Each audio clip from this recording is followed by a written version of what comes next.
Est-ce qu'il est meilleur tennistiquement? Je pense que techniquement, il est au même niveau que les deux autres. Federer est peut-être même plus fluide, Nadal est plus puissant, mais techniquement, ils se valent. Par contre, sur ce tournoi, il n'a pas toujours été par le passé, je l'ai trouvé au-dessus tactiquement sur Nadal. Alors certes, par le passé, il avait déjà posé des problèmes à Nadal, notamment Nadal qui aime bien se décaler en coup droit. Tout le monde avait peur de lui, donc jouait sur son revers. Donc Nadal était tranquille dans son décalage. Il visait le revers adverse, du coup, sur le point faible.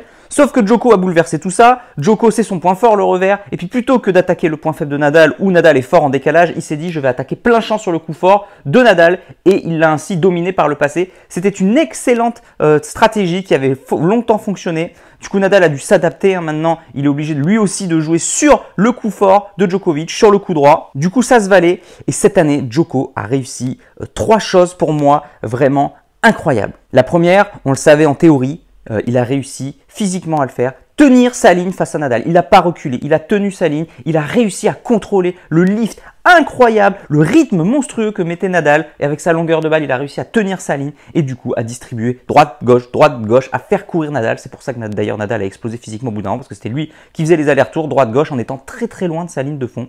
Donc bravo, déjà, réussir ça, vraiment bravo, incroyable. Par contre, il a rajouté 2 choses qui sont monstrueuses. Premièrement, l'amorti. On a vu que l'année dernière, il l'avait fait, ça n'avait pas marché face à Nadal, il s'était pris une belle rouste, mais il s'était pas dit tiens, je vais abandonner. Non, non, en fait, il avait construit cette arme. C'était une construction depuis plusieurs années. Il s'était entraîné, il l'avait mis en place l'année dernière et cette année, ça a fonctionné. Nadal très loin de sa ligne de fond, Djokovic avec des amortis imparables, casse le rythme, fait courir Nadal. Et puis du coup, gagne le point surtout, magique. Donc franchement, au-dessus, tactiquement. Et enfin, la dernière arme qui rajoute, cette année, c'est le court croisé en coup droit. Mais on est au haut niveau, pourquoi personne n'y a pensé plus tôt? Nadal est très loin de sa ligne, donc le fait de réussir un court croisé, déjà ça le fait courir beaucoup plus. Et puis surtout, Nadal est obligé d'avancer dans le terrain et du coup, il devient très vulnérable. Et on a vu que cette arme a fait très mal à Nadal. Donc bravo à Djokovic de l'avoir réalisé. Alors, certes, je suis un peu méchant quand je dis que personne n'y a pensé parce que certains y ont pensé mais n'ont pas réussi à le mettre en place. C'est très difficile face à Nadal de le faire, hein, forcément. Et puis on sait que les joueurs lambda jouent sur le revers de Nadal. Nadal se décale et joue sur le revers. Donc ce petit court croisé en coup droit est assez rare à mettre en place. Alors que là, c'était l'occasion vu que Nadal s'est adapté et joue plein champ sur le coup droit. Voilà pour l'analyse tactique. Pour moi, Djokovic, incroyable tactiquement. Il rajoute ces 2 nouvelles armes en réussissant à tenir sa ligne. Incroyable. Franchement, plus fort mentalement, plus fort physiquement, plus fort tactiquement. Bon, Nadal n'avait aucune chance. Mais c'est ça qui est dingue, c'est que je trouve que malgré tout ça, malgré sa domination physique, mentale, tactique, toutes ces nouvelles armes, il a eu beaucoup de chance face à Nadal.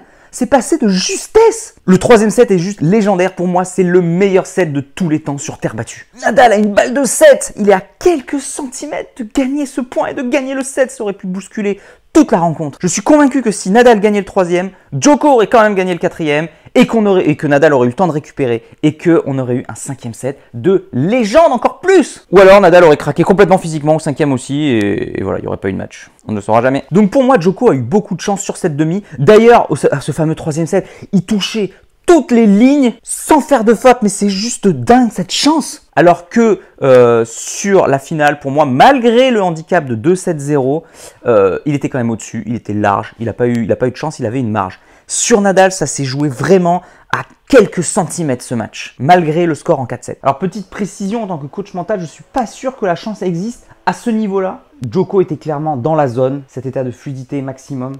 Et on sait tous que dans cet état, tout nous réussit, on est chanceux, on tape toutes les bandes, on tape toutes les lignes. En fait, c'est le principe même de la zone, d'avoir que de la réussite. Donc, à partir du moment où on touche cette zone, cet état, du coup, la chance fait partie intégrante du processus et du niveau. Ouais, enfin, Nadal a déjoué sur 1 ou 2 points et ça a suffi à faire basculer le match. Pour moi, les deux étaient dans la zone dans ce 3e set. C'était juste dingue le niveau qu'ils proposaient ces deux joueurs. C'est juste qu'il en fallait bien un qui gagne. Bon, on pourrait en parler pendant des heures. Refaire les matchs. C'est juste dingue ce que nous proposent ces 3 hommes quand même.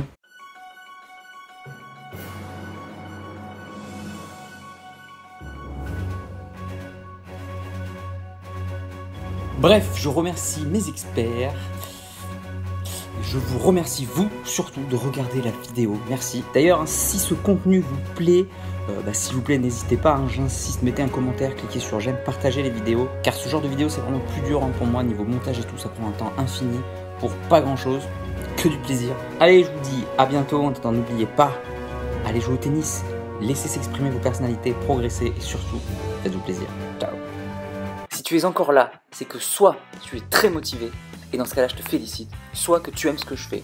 Dans tous les cas, s'il te plaît, laisse un commentaire pour donner ton opinion et soutiens mon travail, soit en partageant les vidéos, c'est important pour l'algorithme, soit en allant sur Tipeee. Tu peux aller encore plus loin en t'abonnant à ma newsletter où je te donnerai plein de conseils.